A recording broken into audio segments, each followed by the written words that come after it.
色东波拉，引进九不六正面，白马九面西苏扎，或者看着忙对口，七七七苏到六七，七七六七七苏色，古鲁干马西地红，引进的将咱们白马绿色东波拉，引进九不六正面，白马九面西苏扎，或者看着忙对口，七七七苏到六七，七七六七七苏色，古鲁干马西地红，引进的将咱们白马绿色东波拉，引进九不六正面，白马九面西苏扎，或者看着忙对口，七七七苏到六七，七七。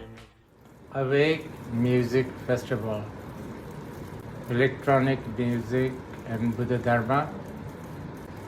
So interesting. Let's meet October 8th.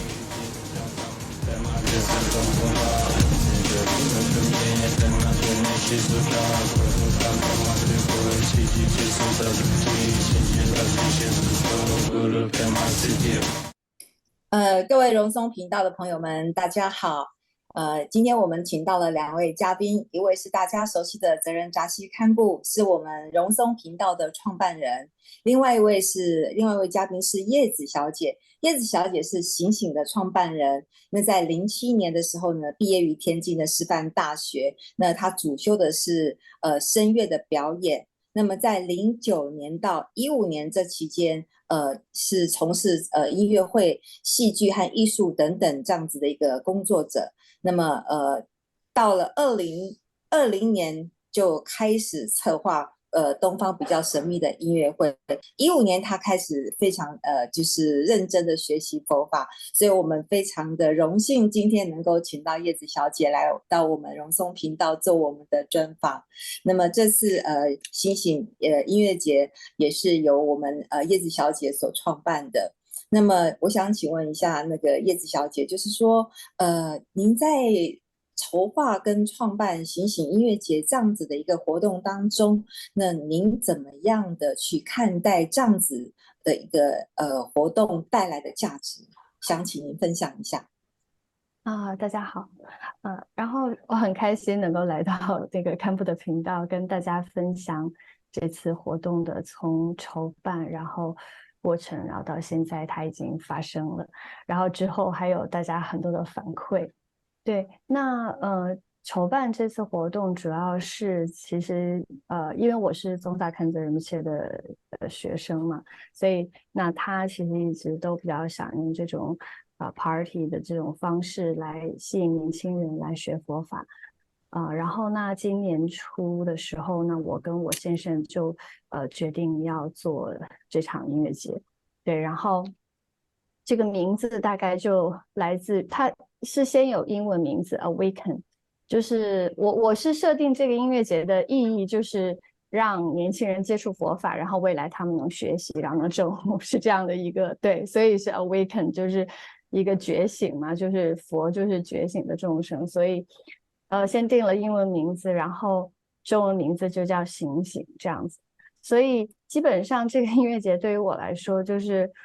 它是一定是要在某种程度上是传播佛法，然后但是它会是以一种比较现代的方式，就是不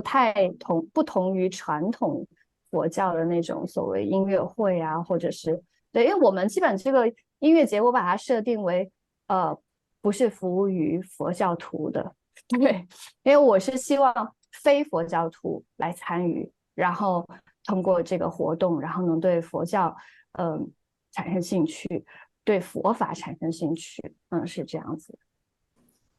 那堪布，您对那个就是叶子小姐她提到的，就是说这次的 party 是针对年轻人所创办，希望能够更有这样借由这样子的音乐会，能够更吸引年轻人参与佛法。您觉得这样子的那个方式，是不是真的是吸引年轻人参与佛法呢？我觉得就任何的这个活动，尤其是这样的这个音乐会，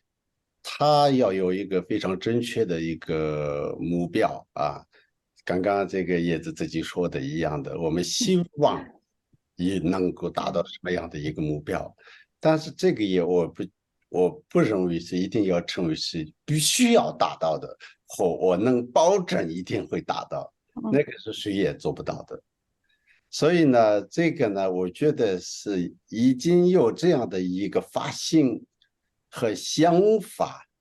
基本上是我觉得是一个非常非常好的一个事情。所以呢，我们就是朝着这个想法去做，那就是也是更是非常不容易的一件事情。所以其实现在我们很多年轻人参加法会，来听这个上师的课程，见上师，以传统的方式学习，或传统的方式就是一些自己在这个参加这个活动，传统的活动，还有这些年轻人在传统的场合打卡等等拍自拍放在那个 Instagram， 那些都是非常非常少见的我们不先不说正统的学习方法，这是因为这些都至少是他们对这个内容和这个活动有点兴趣和有点感觉的时候才会这样做的，所以连这个都我们一般的场合都很经常是做不到的。有可能是一些年轻人来到法会现场，但有可能是大部分都是被动的长辈和朋友带来的，所以看一看就是这样的，然后就是客气的礼貌性的在这个现场就带着就离开了，没有什么感觉，也不会有任何的他的心得分享在他的这个平台上。但是这次呢，我当第一天晚上一进去的时候，那个大排长龙的，完全不是这个经常的我们这个法会现场看到的，甚至不是宗喀仁波切亲自带领的那个尊神佛母现场看到的那一群人，知道吗？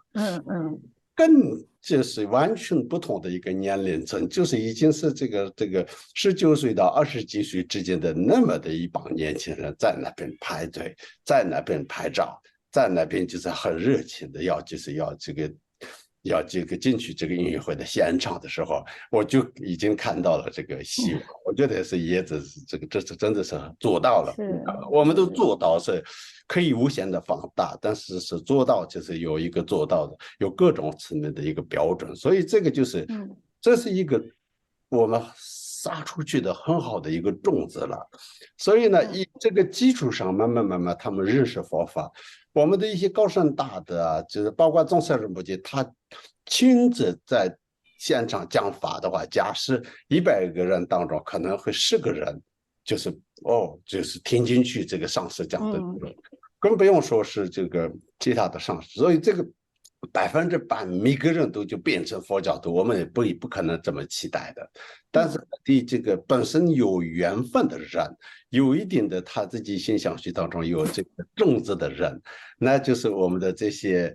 就是结缘这些有缘的众生，然后能够带来一定的这个就是彼此之间的这种缘分的一个成熟的一个因缘。所以这一点是我觉得是这次做到了，所以就是这个是非常非常好的一个桥梁，和年轻人和佛法之间的。对，我觉得就是这一次是基本上就从零到一，从没有，然后到就是现在练书我也看到你练到一的这个说法对，就是然后走出一小步吧，但是我觉得这一小步走的就是也很辛苦，但是我觉得还是蛮有意义的。对于未来，当然我希望有很多如果有兴趣朝这个方向发展的年轻人啊，或者是就是佛教徒也好，非佛教徒也好，大家就是可以集结起来去传播这样子，对，去推动。那叶子，我想请问你一个问题哦，你觉得就是你看到这2天活动呈现出，就是你刚刚说从0到99这样子，是不是有达到你预期的预期的目标，或是预期想要的效果？其实就从0到1了，对，就它原来是一个没有的，因为我一直其实心里是想，反正我学佛法这么长时间呢，我就是想说，为什么？因为我在这个团体里也蛮久了，然后就是想为什么都是这样年纪比较大的人，然后去别的比如像佛光山啊什么我也去过，然后身边几乎都是阿嬷那样子，然后我就觉得哎，为什么其实这个东西对我还算年轻吧，就是但我觉得说对我受益很多啊，然后很能帮助我啊，应该可以帮助所有的年轻人，为什么没有人想要来呢？那后来那也许这个因为是我自己的缘分是这样，就是我可以在这里面。后来我就发现说，哦，可能我们的形式真的太落后了。那我去有一次我记得印象比较深的就是我去一个基督教的那个教会，然后就专门去研究看他们为什么能够吸引那么多年轻人。然后到那儿我就明白了，因为他们的教会的设计基本上就是一个小的房间，就是会用于传道之类的，然后还有一个很大的房间是给那些年轻人，比如排舞啊、练舞，然后就是做一些玩的事情，就是有一个很大的房间是给他们玩的，所以那些年轻人基本上就是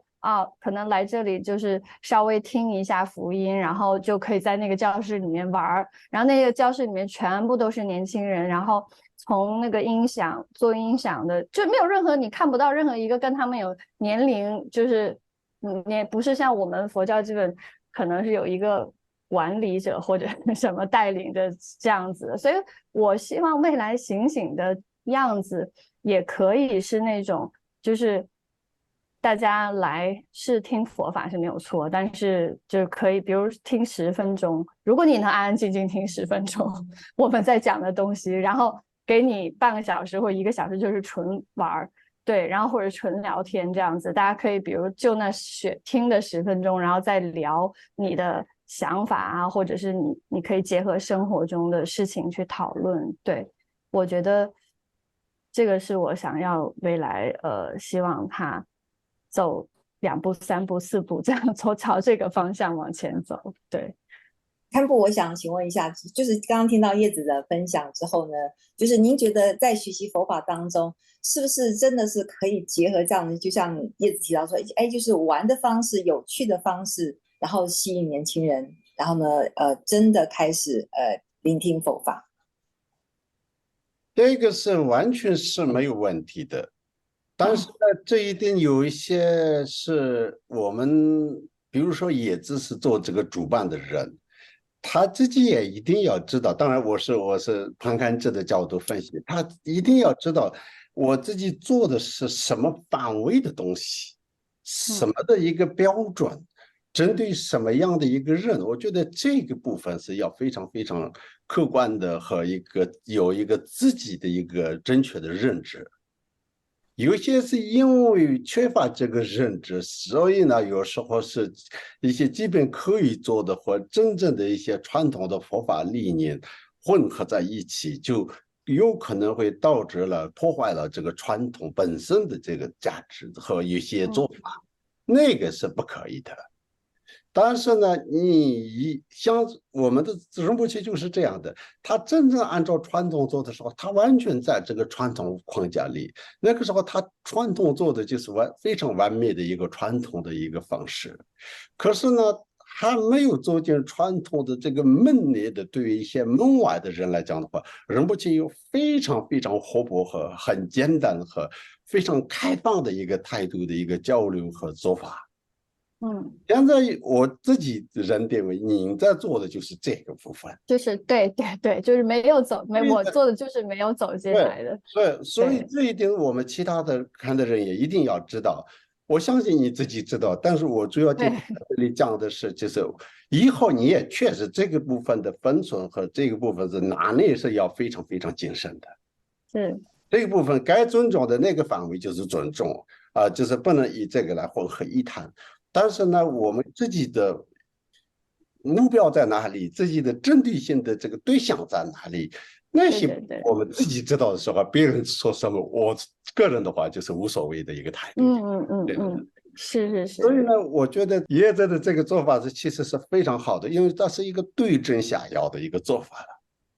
所以呢，很多一些年轻人真的是我们以传统的方式是他们没办法进来，所以对这个来讲的话，我们经常讲这种说法的时候，个别根其于一乐，大小共同成教法什么什么之类的，就是80,000个法门，意思就是说，针对于不同的对象，我们可以用针对于有不同的方法了。所以呢，对他们来讲的话，真的是这些方式是完全是非常可以的，而且是我们应该要向好。所以我跟仁波切也有一些访谈当中啊，其他当中其实也就是很多次聊过关于这个部分，尤其是上次我和仁波切的一个访谈当中呢，我们谈到了这个，比如说基督教啊，甚至在悉尼的现在伊斯兰教的这些他们的清真寺外面专门的一些场所，未来这个年轻人和小朋友，你看以前的话呢，可能会这个伊斯兰教的社会不太可能发生这样的事情，可是现在这些年轻人真的需要，如果他们没有这个环境，他们待不下去，待不住，那针对于他们的有各种各样的新的措施啊。那仁波切也是我们对儿童，我们整个的佛教，尤其是藏传佛教，对儿童的做法是几乎是零的一个状态，这是上次就说的。那我们不但是儿童，对这个10几岁、20出头的年轻人的这个方法也是，其实是零的一个状态了。所以呢，这个部分是我觉得你做的非常好，而且是你越来越发现你也是非常勇敢的，所以这一点真的就是这不但需要勇敢的感觉，但是我后来发现是他需要一个莫名其妙的发现，是真的很需要勇气的一个事情。那也是我们自己的一个问题啦。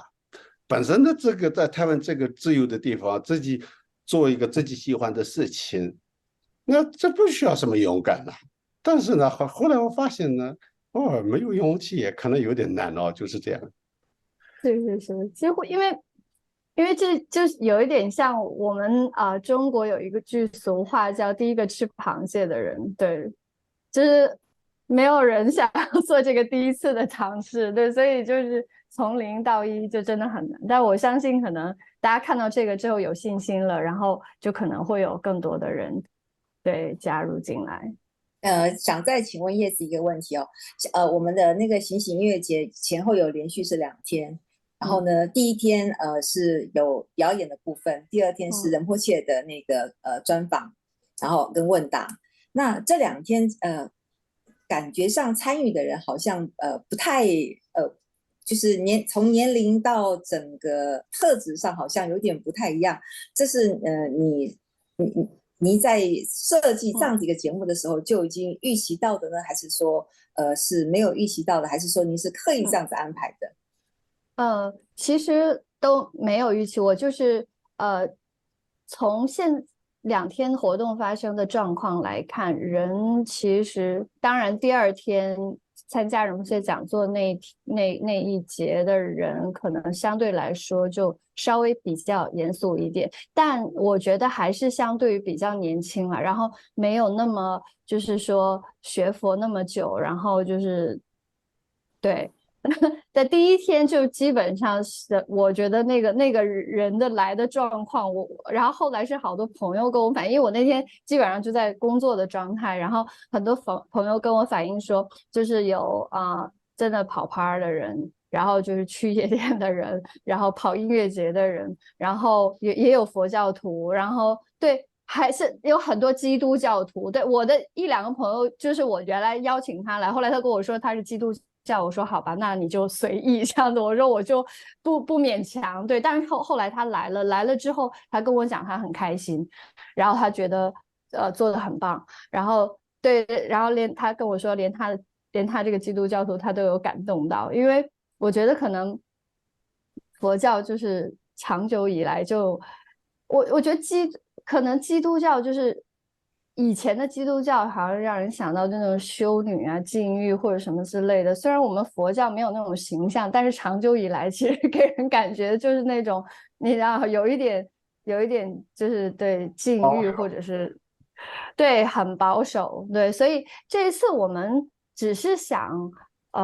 我的想法就是我想打破你对于佛教固有的概念，因为其实佛陀跟佛法跟佛教没有太大，佛教是后来我觉得就是人们就是比较方便用于沟通，然后这样子才说是佛教。但是对于我来说，佛法它是包纳一切，容纳一切，它应该是一切，所以它不应该有一个框框把它框起来。所以呢，我这次活动，就是想要打破人们原来固有的框框。对，然后很多人其实他也不太明白说佛教啊、什么妈祖啊这些有什么区别啊，或者是不是都是一样的？对，其实我觉得还是，大家需要一个方式去让他了解真正的佛法是什么样。就像我这个设计，基本上我这个活动的设计基本上不太。如果是非常专业的做活动的人，他不会这样设计。所以刚才看布说我很有勇气，确实很有勇气。就是一开场的那个4分钟的心经，大家刚开始我跟团队的人说，然后他们听到就基本比较一个完全愣住的一个状态，就大家觉得让大家在下面听4分钟的心经，然后这样大家可能就觉得很无聊，但我就坚持。然后我觉得这就是我办这个活动很大的一个意义，就是在这儿。就是然后那其实我那天收到的反馈大家还好看到这个部分的时候，因为那个画面很美，然后音乐也很美，然后再配上什么切的声音，对，整个就是让大家可以陶醉到里面。所以我觉得从这一方面讲还蛮成功。而且我听到很多我的就是去听电音节去夜店的朋友，他们都很喜欢，然后我就很欣慰。对，有很多现在的反馈有很多正面的，然后也有一些负面的，对。但是我觉得总体来说啦，就是走出了很重要的一步，对，很重要的一个尝试。看布，我这里有一个问题哦，我是一个那种就是很传统的佛教徒，然后听到那样的音乐会有点头痛的那一种。你是泛版的代表吗？我们这个会的华语有泛版的代表。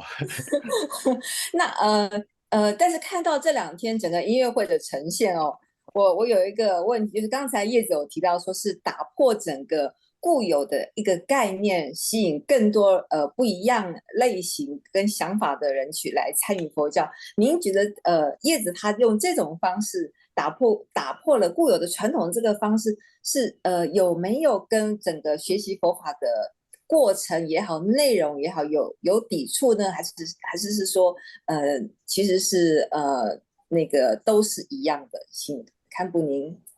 分享一下您的想法。没有任何抵触啊，有什么抵触？就根本没有任何抵触，因为我看到这个现场真的是这些很年轻的这种，经常真的肯定是去那个 party， 尤其是当时是这个双十国庆节的这个长假的开始嘛，他们就是非常珍贵的那个时间用来在现场，还有自己呢，就是可能有些人的生日了。专门就是这个现场过生日啊，作为这个仁波切和大家的演出作为背景，然后自己在那边拿一个蛋糕，一个朋友拿一起，这是那种一组就是有各种各样的这种。我看到第2天也你刚刚说的一样的，我也在那个后面的区嘛，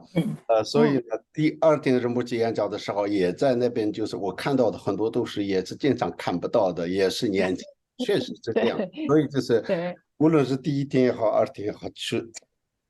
整体来讲的话呢，非常非常年轻的，这是我想说一下啊。另外一个呢，就是我说的就是一样，就是没有抵触，但是有难处。我刚刚叶子呢，面对我们这些传统的佛教徒的时候，他们会觉得叶子做的过度的那种开放的一个，就是一个太够开放了，明白吗？够保守，不够传统的。可是呢，这些司机和这个舞台那边的一些做活动的人来讲的话呢，你一开始又要放一个10分钟的一个心经做这个活动的开始，太粗糙化了，甚至觉得明白吗？所以呢，你看，就是这个他一个人要面对这2个完全不同的一个角度的看法和思维的他家的这个终结呢，其实我看到那个，我没有看到太多的这种就是要同情你、克里你的这样的一个善，但是我觉得多少感受到啊、就是有一些各种各样的这些，所以那个时候我觉得，哎呀，你这样的一个年轻人，这个就是一定程度上很大的一个牺牲。然后就是自己愿意坚持这么做，这是一个非常非常我自己热爱一个佛教和希望能够佛法推广年轻人的这样的一个人的角度来讲的话呢，其实是蛮值得珍惜的一件事情。因为我们一个年轻人进来，今天他只是参加一个法会都那么难呐、他一个人专门就是代表我们哈子这个就是专门这样的一个事情要推广出来、产出来，就是第一，这个螃蟹要吃这个，对，就是第一个吃螃蟹的人。第一个吃这个螃蟹，就是真的是很不容易的。所以呢，这一点呢，就是我觉得也是我们应该要重新思考。这个我们不是只是随便说什么就说什么的，但是主要是你的这个问题是，他根本没有任何的这个基础或这个，但是呢，有一个重点是，我一开始讲了，就是无论是办活动的人也好，其他人也好，我们的立场和这个活动的目的是什么，针对什么样的怎么样，这个部分自己要有一个很清楚的一个立场就可以了。所以，这样，我现在想到一个问题哦，叶子，我想请问你，就是说，您在就是思考这样子的一个活动的时候，是希望大家跨进佛法这个大门的成分比较多呢，还是说那个诉说佛法本身也不是这么严肃的元素比较多？就是你在思考这个。其实我觉得荣切之前在讲课的时候有一句话对我印象很深，他就是说，如果你不能学佛法的话，但至少你保持对佛陀的喜爱，这样子也会让你就是有这个趋近实相的这个，有一天也会让你就是更趋近实相了。对，所以我其实想通过这个活动，我觉得只是一个激起大家的兴趣，然后如果从一个激起大家的兴趣，然后到讨论度，然后到，因为现在我觉得我首先说我自己原本是一个完全很少用社交媒体的人，然后对，然后我之前有看了一个电影，然后就是专门是讲这个 FB、IG 它是怎么运作啊，然后怎么去计算那个这个数据的，所以当时我就看这个电影的时候，我就有一个想法，就是我说那如果这样计算的话，为什么不能传播一些佛法的东西，然后让他看到之后也会就是让他反复的，因为他的计算的逻辑就是你看了什么东西之后，他就一直会给你推这方面的东西嘛。那像我们这次活动也下了一些广告，那我的意图就是说这些广告可以触及很多人。然后那原本可能他不会关注任何佛法的东西，那他看了我们的消息之后，就会 FB 就会自然你的因为电脑，所以我们就是在用一个当代的方式再去思考，我们必须要用这种方式去思考。对，所以那他就会自己计算说，你可能对相关的内容感兴趣，所以他就会计算，然后推给你这方面的内容。所以你看，我觉得这个就是一个很好的，对于我自己来讲就是很好的突破。然后我这次整个的其实 FB 啊，还有那个 IG 所有的这些其实也都是我自己在做。对，所以我觉得学习到很多，然后也看到很多可能性。对，因为由于我不属于任何的组织，对，但我可以进行做我想做的事情。那我觉得只要我的发心是对的，是好的，所以我相信那接收到的人，他一定会就是未来不论他走向哪里，我觉得至少就是结了善缘这样子。对于我来说，对，因为刚刚也是说的一个重点是说。他希望通过这样的一个活动，让那些外面的人、陌生人、对佛法经常没有任何接触的人，在他们印象当中，希望是，哎，佛教不是那么遥远或那么佛教不是那么保守的一个东西。对。所以其实这一点其实非常重要，因为这也是仁波切恰恰会非常强调的一个观念，我个人的理解啊。因为仁波切为什么经常说不要和藏传佛教和哈达或所有茶不要挂钩？因为什么呢？就是传统就是传统，一个包装一个方法，这个跟佛教不是完全一样。所以呢，这个传统有时候是这个传播佛法有帮助，但是这个传统不代表着佛法。所以佛法本身的这个理念就是一个慈悲和智慧，四法印、四圣谛，它完全是超过了任何的这个特点的一个框架了。所以它其实是非常新鲜、非常生活的一个状态了。所以就是我觉得这个你就是透过这个方式，就是他们打破了这个念头。然后就是慢慢有一点兴趣，那个是非常非常好的一个开始啊。所以呢，就刚刚你的广告的方式也是一样。宗喀仁波切上次确实有一次这样说过啊，说比如说他希望呢，在不丹的腾普那边的有些路的名字，他希望用那个龙树菩萨或这样。他为什么呢？因为我们的平台的名字叫做荣颂嘛，仁波切说那个荣颂这个很好，为什么呢？但是那个人对荣颂是可以是一无所知，但是有一天突然发现了这个名字荣颂，然后接下来说，哎，什么叫荣颂嘛？荣颂是什么意思？那个时候我们有机会进一步的解释什么是荣颂，明白吗？对，要不然的话呢，根本门儿都没有了。对。所以呢，我们现在呢，对一个一般的年轻人来讲的话呢，用那种轻松和 party 的方式，让他们进到这个里面，让他们听一次这个10分钟的心经，而且是从这仁波切念的，那是已经很大的一个成功，我觉得。那进一步的，他觉得哇，这是什么内容？这个唱的叫什么人？什么叫仁波切？那就其他的一些问题，他可以提出来，我们有可能是有机会跟他继续解释下去。所以这一点都是这个活动的，所以不但是没有抵触啊，这就是一个很好的一个步伐。这我有点激动哇，所以因为我的激动是在于，就是我觉得很好，就是所以就是只是我自己的一些观点想说一说，所以可能我的说话太多了。对，因为我们那个活动，你看，其实从设计上来讲，就是用那个佛陀初转法轮苦集灭道嘛。那至少这一次就是有很多完全没有听过这个观念的人，完全就没有这个听过什么叫四圣谛，什么叫苦集灭道，很多。我这边介绍信息很多，然后他们就会去网络上查，哎，这个四圣谛苦集灭道是什么意思？然后，那我们也结束之后，就是有一个小题带嘛，里面有一个小手册，那个上面也有介绍说这个苦集灭道，然后也有介绍每一个，因为我们几乎除了 Kenny 的那个部分是 DJ 是除了比较纯音乐一点，然后其实其他3位艺术家他们的音乐全部都是跟佛教相关，然后都是咒语的，所以我也把所有的他们唱的咒语也都就是整理在那个小册子上，然后那个小册子也是设计的很漂亮。然后因为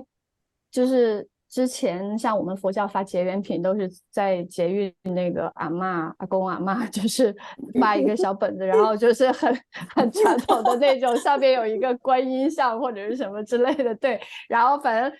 年轻人肯定是不会拿这种东西的嘛，对，然后觉得拿到手里就跟自己的身份就不符，对，所以那我们设计的很漂亮，反正你拿在手里，大家也不会觉得你是个怪咖这样子，然后反正他回去就会翻看看里面是什么东西嘛，那这样我觉得就一下子就会就结缘，然后他日后他有兴趣，他就会再去去搜索去追寻这样子，对。谢谢叶子，也谢谢堪布，因为我们时间实在是太有限了。那个我原先是一个保守的佛教徒，但是透过了行醒音乐节之后，我开始边扫地的时候就开始会念那个金刚萨埵，因为那个真的是完全打破了我之前对金刚萨埵这个咒语的那个概念。那也想请叶子简短的，就是在我们节目的尾声，为这个音乐节的感想，或者您个人的想法做一个总结。我希望就是未来有很多就是像您这样传统的佛教徒也可以就是加入到我们这个，对，这个就是会的，一定会的。对，然后就也帮我们推广嘛，对，然后呢也有，当然就是希望更多有才华，然后有这个想法的年轻人啊，还有各行各业，我觉得各行各业的这个专业的人士都可以加入到这个活动里面，然后就是在用新的方式推广佛法的路上，对，可以大家共同团结的这样往前走，这样。好，谢谢叶子。那堪布呢？你也说为我们今天的访谈做个总结，因为我觉得醒醒这次给我的冲击很大，可是我真的好喜，我好喜欢。我觉得是这样的啊，有时候当然呢，比如说我自己知道啊，这个音乐会的这个真正的，也就是椰子呢，也跟我们大家一样的，作为这个宗喀仁波切的一个学生的这个身份呢，就是我觉得这也是一个仁波切一直希望能够实现的这样的一个意愿。那我这次呢，就是也发现了，刚好那个时候第一天晚上嘛，就是这个时候仁波切在另外一个地方，我们知道就是也有这个观点发挥。那这两个呢，就是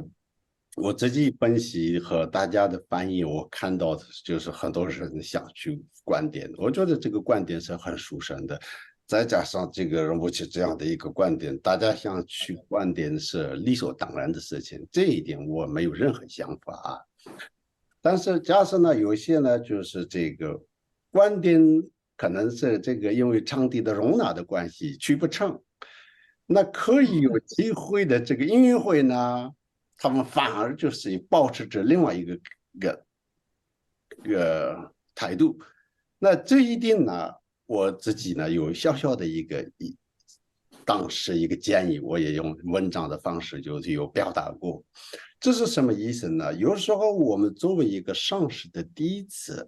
你自己是不是真的要更加拼命的求什么法，还是我们要更加的懂得上师的心愿是什么？就是上师希望能够完成的事业，用白话来讲的话是什么呢？上师对弘法利生的什么样的方式，什么样的成就，什么样的做法是上师更喜欢的事情呢？ OK， 这一点我们经常有时候是需要尽量的要去关注的。所以当时我自己呢，其实也后来呢没有去观点去听音乐的。那为什么呢？因为这个呢，就是有时候是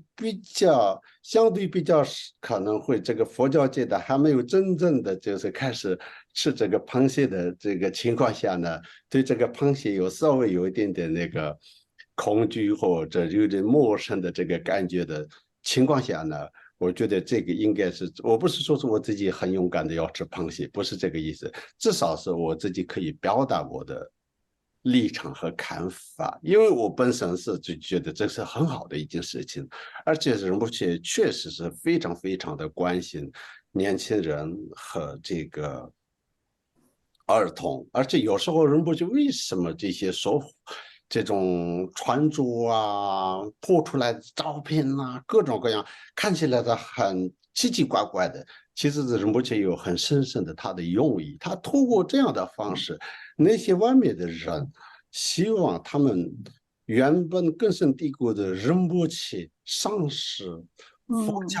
认识的这个观念，仁波切就是希望呢，就是用这个方式，他自己一生作则的用自己的方式来，然后就是打破这个观念，然后让他们有一个机会沟通啊，所以这样。所以这些部分都是一个仁波切的意思。所以以后呢，我觉得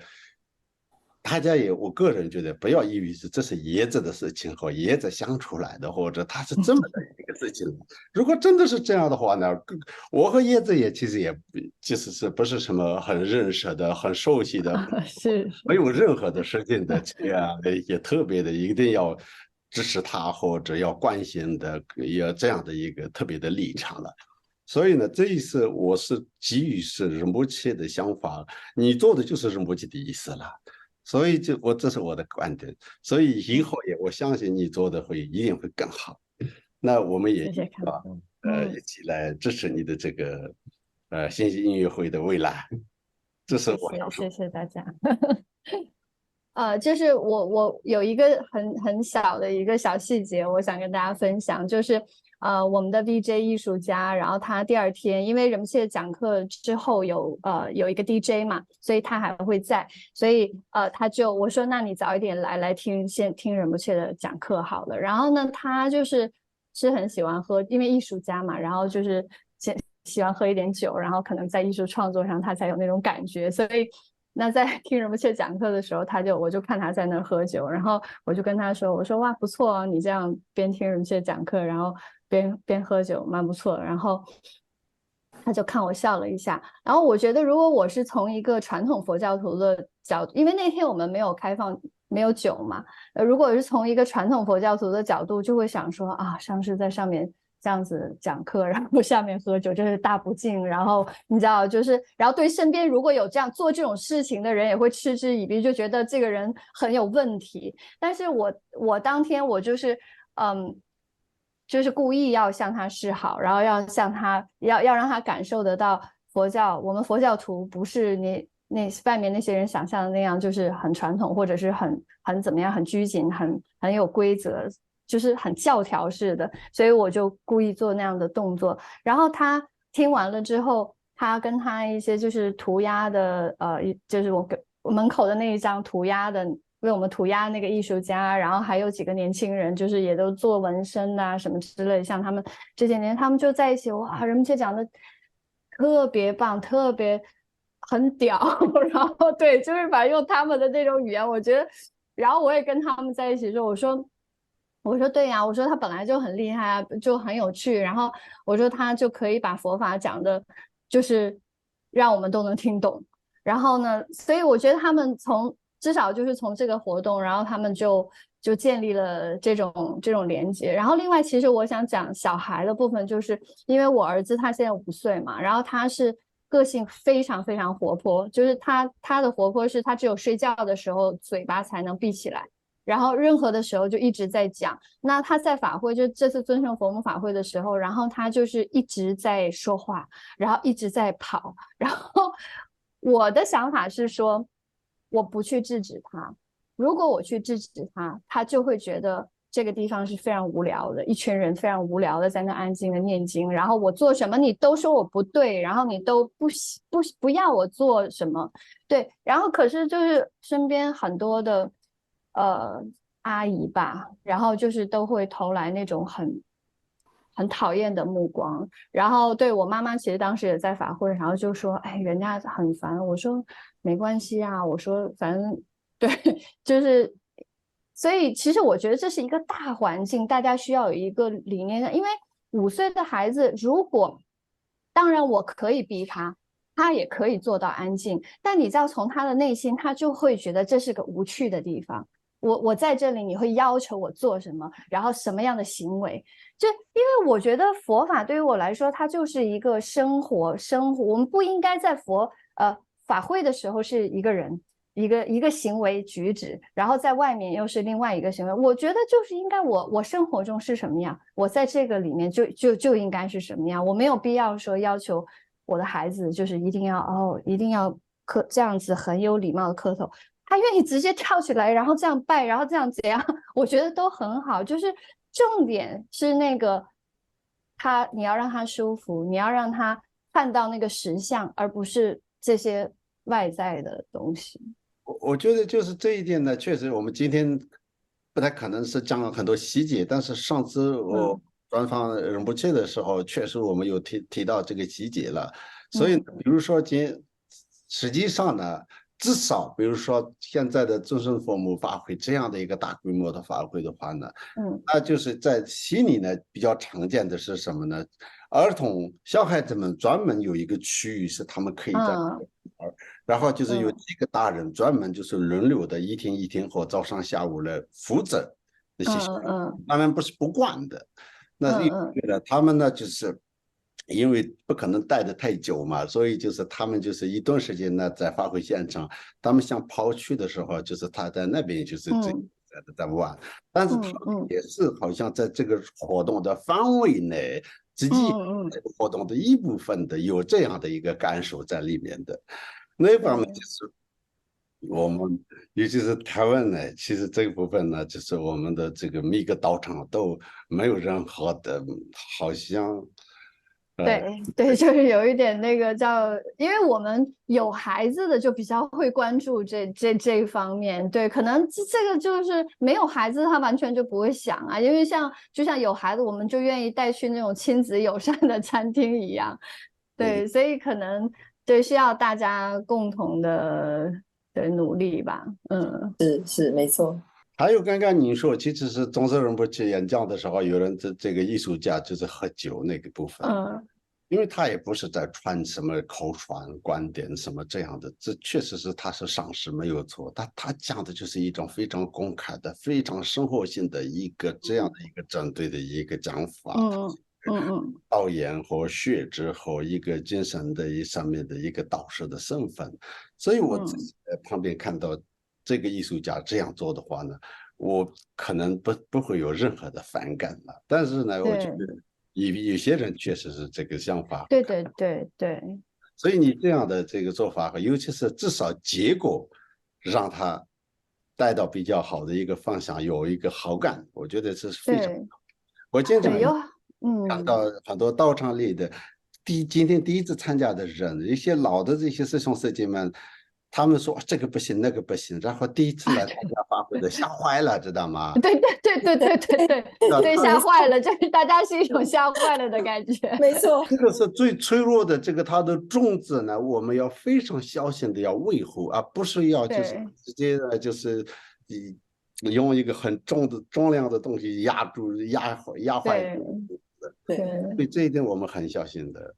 好，今天谢谢堪布，谢谢叶子，我们的专访就到这边结束。那各位荣松频道的朋友们，如果您喜欢我们的节目，请给我们一个赞，也不要忘记按下您的小铃铛哦。那今天我们的节目就到这边，谢谢大家，谢谢，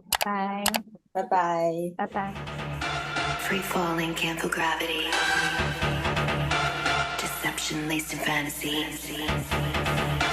I know you want to come with me.